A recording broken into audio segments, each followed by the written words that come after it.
Sector Report is proudly brought to you by Tower, Rural Insurance Specialists.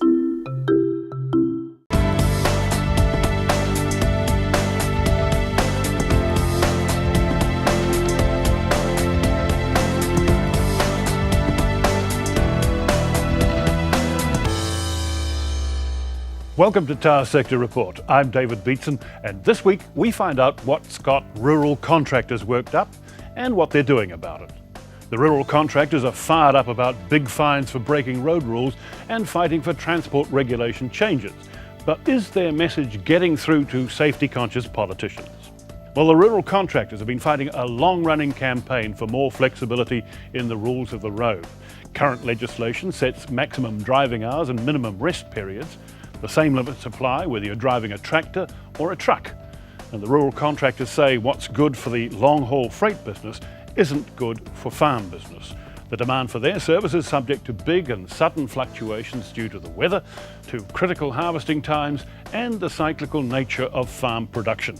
They say heavy fines for working in excess of maximum hours and requirements for pilot vehicles to escort heavy agriculture equipment being driven on the road are driving too many contractors to the wall. Our Rural Affairs correspondent Drew Chappell took to the road to check out the problem. The spring season is a busy one on most farms as fertilising, planting and breeding gets underway, a new beginning for new life. Busy too are the people called in to make it all possible, the agricultural contractors. For the men and women who make their living tilling fields, planting crops, spraying pasture and making silage, the months of September to November are second only to February and March in terms of workload. During that time, most of New Zealand's huge areas of pasture and cropland will be covered by workers in all manner of vehicles, from early in the morning, often until late at night. Recently though, some have been calling for changes to safety laws that govern contractors regarding the hours they work and the machines they use. If you compare agricultural, say, with the mainline freight haul up and down State Highway 1, they're not affected by the weather at all, other than when the snow closes the desert road. The agricultural contractors, however, have two very strict criteria which they have to comply with. One is the state of the crop, so it is ready for whatever the work is to be done, and two, the weather. And when you have got the harvest to get in and there's a southerly front on its way up, as there is this weekend, quite simply, they've got to get the job done. And unfortunately, Mother Nature does not take the slightest bit of recognition of parliamentary laws. Earlier this year, Waikato contracting company John Austin Limited was fined more than $30,000 for a raft of driving offences around work time and logbook readings, and 23 of the company's drivers were individually punished. The agricultural contractors lobby group claims it's the first landed blow in what may prove to be a lengthy battle. I think what that highlighted is the extreme difficulty contractors have in doing the job for the benefit of New Zealand within the current law. And that's what we're trying to address. In the wake of the John Austin case, the rules were tweaked to allow contractors some time exemptions in recognition of the nature of seasonal work. And the announcement of a review around those transport regulations will also hearten the industry. Roger Parton says the law as it stands is basically unworkable. We need to make it more simple so that it's simple to understand but also simple to enforce, so that when somebody is stopped on the side of the road by the CVRU, they can check and see and be very clear as to whether or not the person is in breach of the law.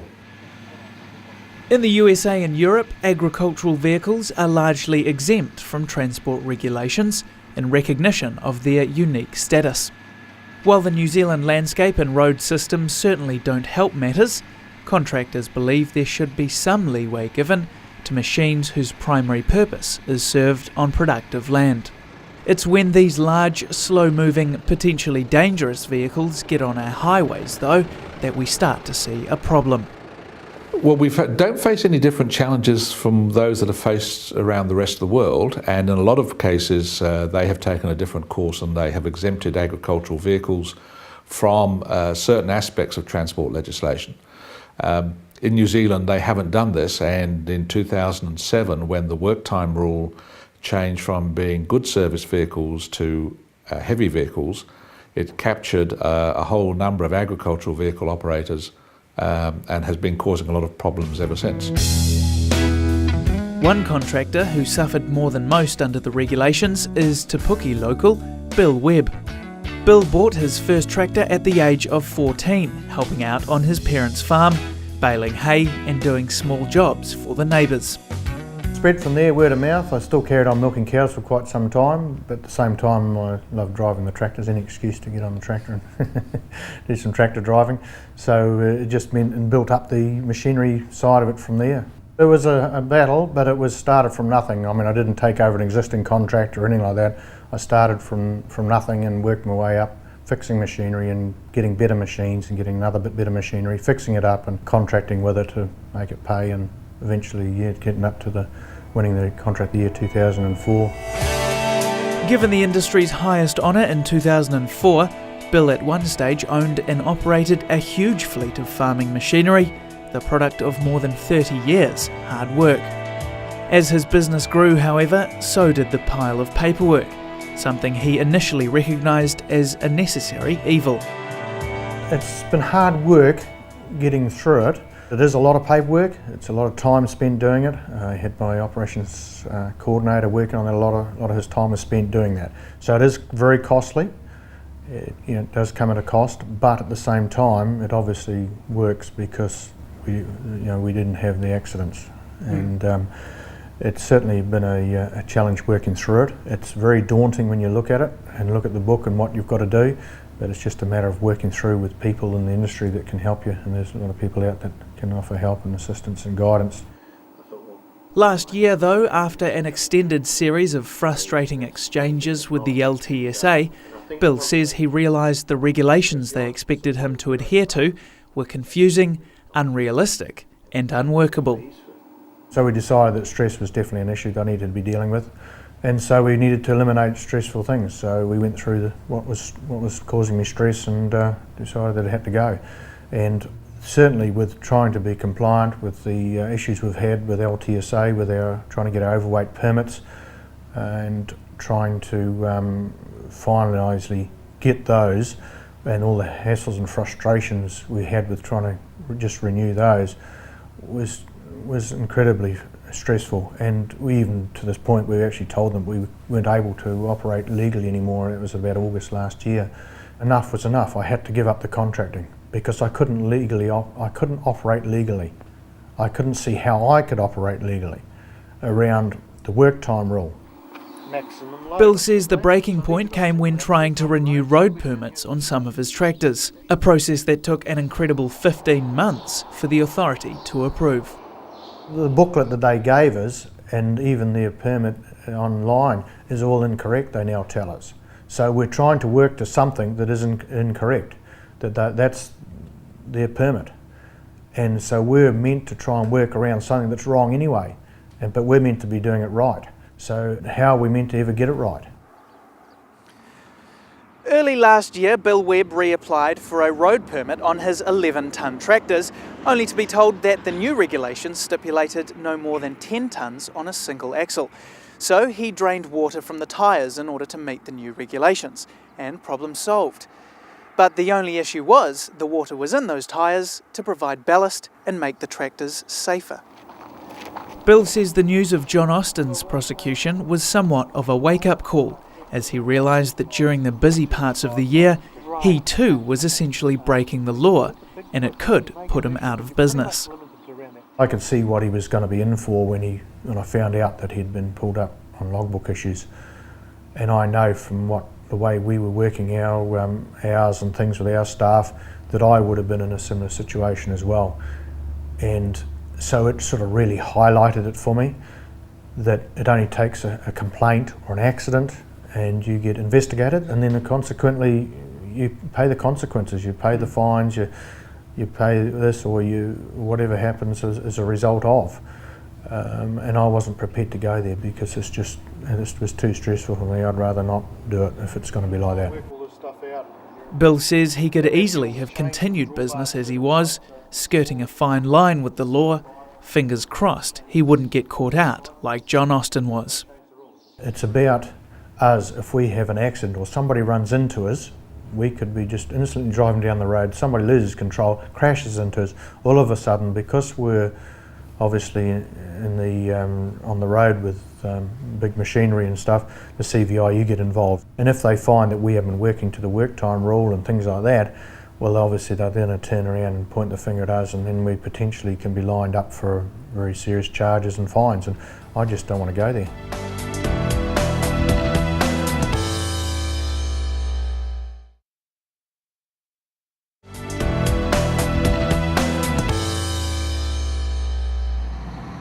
Despite the rigid laws surrounding work during the busiest times of the year, governing specified rest breaks and restricting concurrent shifts, agricultural contracting boasts a surprisingly good safety record. Since 2005, Ministry of Transport data shows just one serious accident involving an agricultural vehicle on a public road. Surprising stats given the seemingly dangerous task facing tractor, harvester and truck drivers on New Zealand roads. There is a difference between operating unsafely and operating outside the law, and unfortunately at the present time contractors are being forced to work outside the law, and they don't like it, and I don't like it either. But if you look at the statistics, the number of agricultural contracting vehicles that have been involved in accident over the last few years, I think rates 2, and neither of those were fatal. Roger Parton says while the workload and hours admittedly increase during peak season, many jobs aren't particularly taxing and may provide opportunity for rest during the day. First of all, the agricultural contracting work is basically done off-road, most of it. It is also done at slow speed. You can't do 90 kilometres an hour in a paddock with a combine harvester. If you do, you don't make a very good job of it. And there's an awful lot of stopping and starting while waiting for trucks to come alongside or changing particular implements or bale wrap or whatever it may be. So there is a sort of a built-in fatigue management almost within the actual process. Given the nature of New Zealand weather, contractors are understandably at the mercy of the elements, often dictating when work can be accomplished. Get staff in at 6 o'clock to start work, but rains for 3 or 4 hours, so you put them off till 1 o'clock to sort of work on their machine till then they start work 1 o'clock in the afternoon. And to get that job done that was meant to have been started at 6 o'clock, you've got to work late into the night. So all of a sudden, once you work after sort of 8 o'clock at night, you've blown your work time rule out the door. And despite all the dangers surrounding long work hours, heavy machinery, changeable weather and irregular terrain, most contractors, like Bill Webb, have exceptional safety records. I've always had a strong focus on safety. I've always driven it from the top. We started right from the beginning when they're employed, from the employment contracts and all those sort of things that get them to fill out, and also with training and all that sort of thing, health and safety training and orientation course we go through with the staff to show them our expectations and get the health and safety providers in to show them the things that if they do go wrong, what can go wrong. In the 16 years since 1995, Bill's company has only recorded 2 notable accidents, neither of them serious enough even to halt the day's work. He says it's indicative of the personal care he and his staff have taken around something far more valuable than money. Contractors are obviously well aware of the issues and are very compliant, and it's in their best interest to be compliant and to be health and safety minded, because it comes at a huge loss and a cost to anybody that does have an accident injury, not only to the person itself but their families and people in the background as well. The lost income and the cost of that sort of thing is just just horrendous, and we just wouldn't want to go there. Bill Webb believes, as do many others too afraid to speak out, there may be another incentive behind the rules and regulations. We give the government money so that we can drive a slightly heavier tractor on the road. We've been doing it for 15, 20 years. It's not about safety because we aren't creating accidents, we aren't having accidents. It's all about gathering money. So if the former Contractor of the Year can't feasibly work within the legal boundaries and still make money, what is everyone else doing? You always have cowboys out there and probably doing it a bit cheaper than what we were, and to maintain our price and the quality and service we provided, we have to be law-abiding and work by the rules, because that's how I want to work by. I don't want to break the law every day I go out on the road, because that's not the way I want to work. The good news is the government has already admitted it's time to look at some of the rules that many say are restricting the engine room of our economy. If safety really is the key issue, contractors can do no more than continue as they have done, pointing towards their excellent recent history. Next week we will speak to both the Agriculture and Associate Transport Ministers to get their take on possible changes to the law, as well as to the country's largest farming lobby group. In the meantime though, spring continues, and so do the hard-working men and women in our contracting industry. Safe, but not quite sound.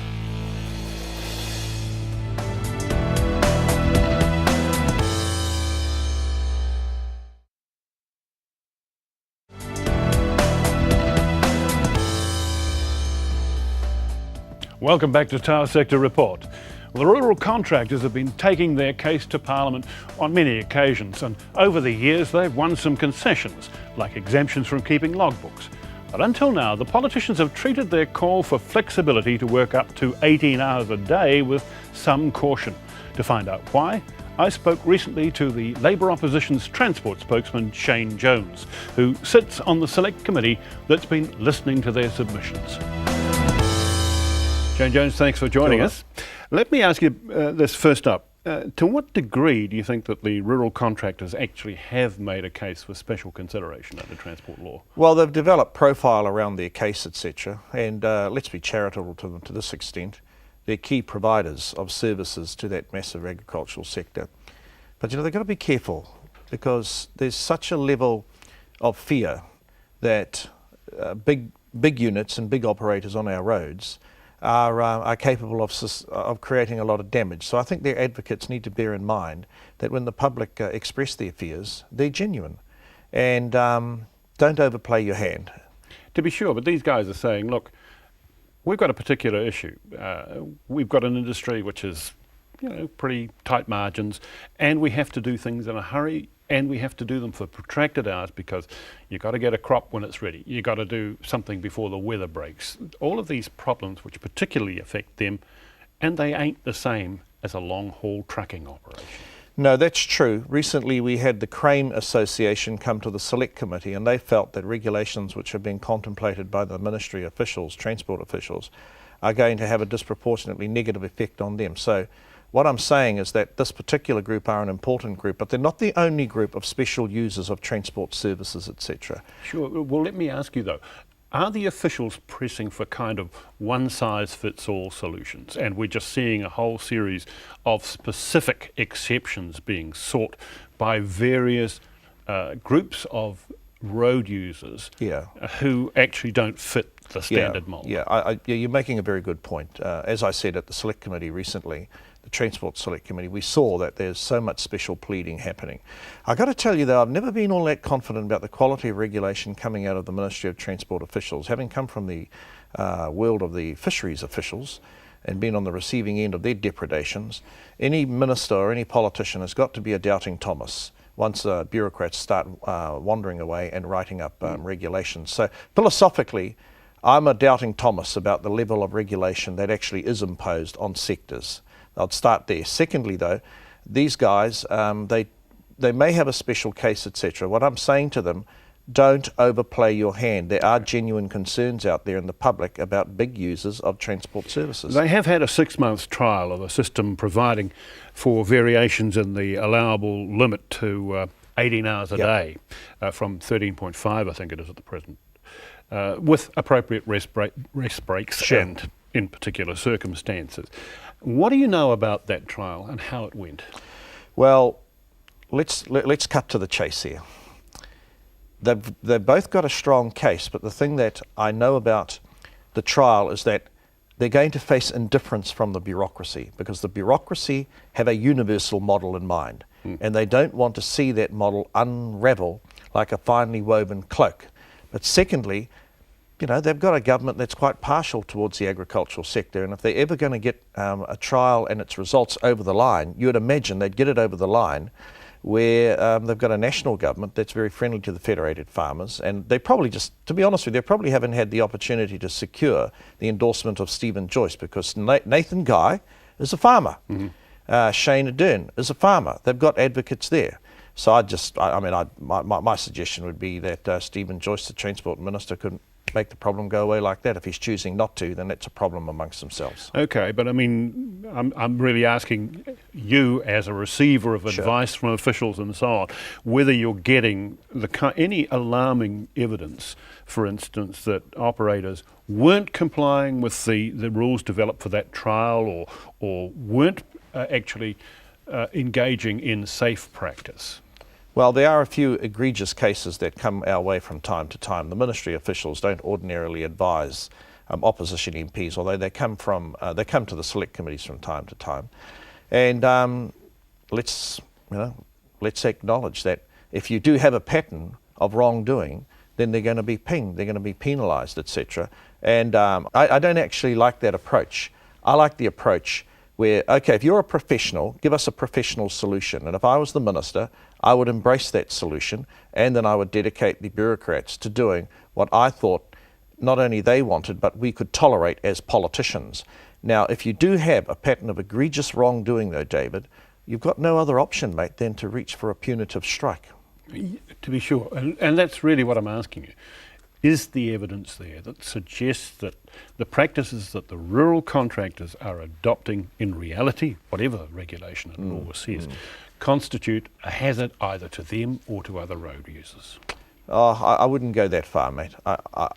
I'd say that of the hazards that people talk to me about in relation to users of our transport services, etc., I wouldn't want to elevate the potential wrongdoing or the level of offending-like behaviour coming from this group of people. Hey, they're rural people, they're tough, they're independent. They pride themselves on working any hour, any time to get the job done. So they're going to be exasperated with petty-fogging bureaucracy anyway. We know that. What about another requirement that they're concerned about? That is the requirements for a pilot vehicle escort for every agricultural vehicle, oversized, travelling on the roadway. They say that's making the whole business uneconomic. Do you have some sympathy with that view? Yeah, I mean, I know quite a bit about the house removal industry, etc. So that's where I've seen pilot vehicles, and that's one thing I have noticed. There seems to be a creeping widening of using pilot vehicles. With these guys, I don't think they're particularly affluent. They've got big mortgages, hire purchase on their big units, etc. They're working bloody long hours, and I dare say it's be the daughter, the mother-in-law, or the mother who's actually doing a lot of the paperwork, etc.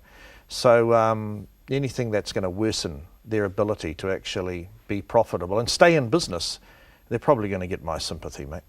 Okay, any consideration being given to whether or not they're actually being subjected to especially rigid and inflexible enforcement? You know what I think it is? I think that there's a universal model. I think that's probably what the transport officials have in mind, and people who don't fit that model, rather than them change their behaviour, they probably would prefer that the sector or the operators within a subsector change their behaviour, and that's not sustainable. There's got to be a meeting in the middle.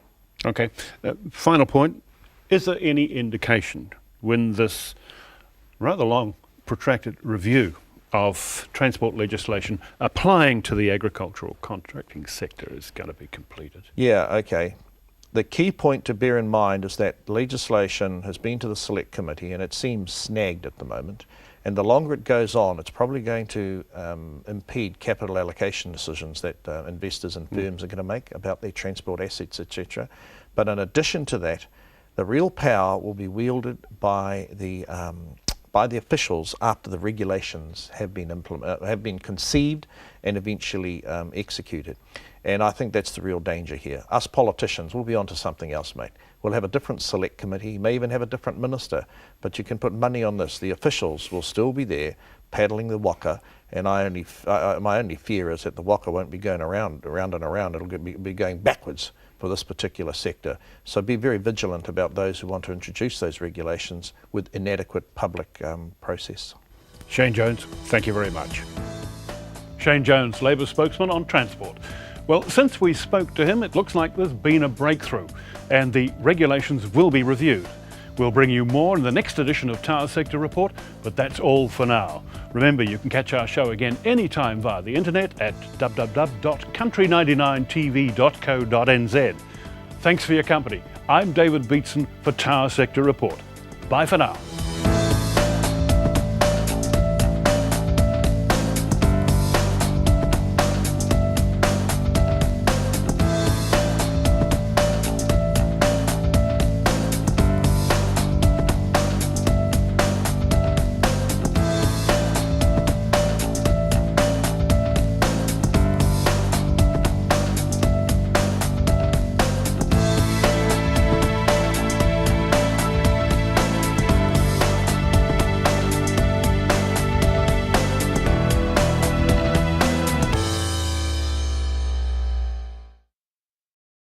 Sector Report was proudly brought to you by Tower, Rural Insurance Specialists.